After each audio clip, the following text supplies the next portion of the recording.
Grammar आराध्य ठाकुराणी माँ जागेश्वरी श्रद्धारे केही केही जागुली मध्य कहिथांती। आउ मां को महिमा उपरे आस्था रखी चली आसुछंती ग्रामवासी माने। प्रत्येक कार्य मां ही तांकर साहा भरोसा। आ विशेषकर भाद्रव मास शुक्ल पक्ष ठारू आश्विन मास प्रतिपदा पर्यंत चली थाए यह पवित्र यात्रा, जहाँ काठी यात्रा नाम लोक मुखरे बेस परिचित।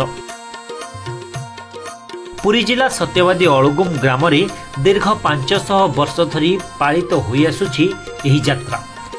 ये क्योंटे देवी भाया छिड़ा देखा पछरे से सेठू किसी समय रही से बुढ़ी सेठू आसी पहुँचला।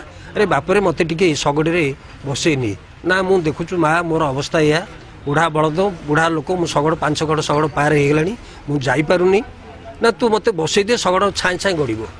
प्रकृत कथा बुढ़ी जमी जबरदस्ती बसला हाँ शगड़ छाए छाए चलला। सी जो 5 खंड शगड़ आगुआ जाइला सी ताकू पार हो गला। पार हो सारा पर आगुआ जाकि जो मैंने जाते 5 खंड तांकर रोषेईवासर व्यवस्था सब कले।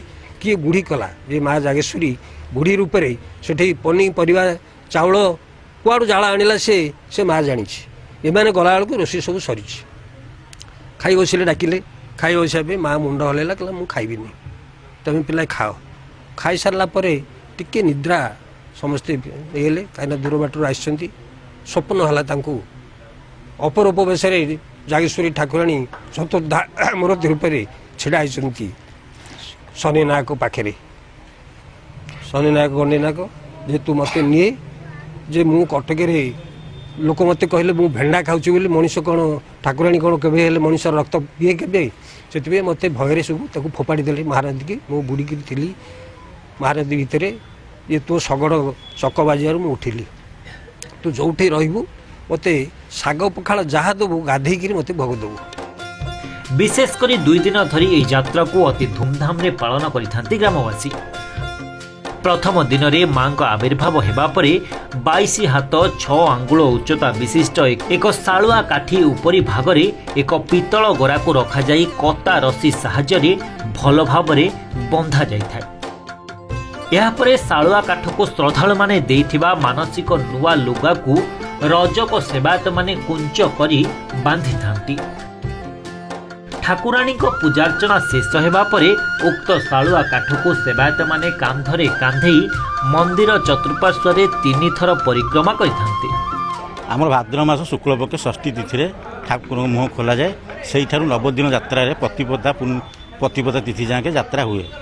प्रतिपदा दिन काठी 12 गोटी पड़िया लगी से काली लगती भक्त मान आशीर्वाद प्रदान करके भक्त उठाती मनस्कामना पूर्ण करती यात्रा। तापर दांतकाठिया पड़िया को आसिक द्वितीय तिथि काठी दांतकाठिया यात्रा हुए।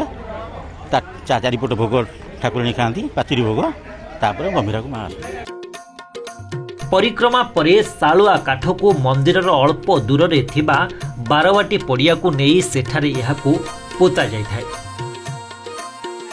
परे छोटा पुओ कालेसी उभा होई काठी ऊपर को उठी भविष्यवाणी करने सह उपस्थित भक्तों को आशीर्वाद करथिले। विभिन्न रोग वैराग ठारू आरंभ करी परिवार रो भल मंद सबु किछिर समाधान पाई ठाकुराणी को ऊपर विश्वास रखी भक्त माने एही यात्रा रे शामिल होंती। ठाकुराणी बहुत महिमा अच्छे। ठाकुराणी को जे जहाँ मानसिक करें मानसिक पूर्ण हेल्ले सब आसिक काठी लुगा देकी जाते लुगा व्यतीत अन्य जिनस भी ढाल गरा सब जाती। तापरे मानसिक जो मानकर ये पूर्ण हो जाए से मैंने आसिक गुहारे भी गुहारिया ठाकुर पाखे मानसिक पूर्ण गुहारिया भी पड़ी था।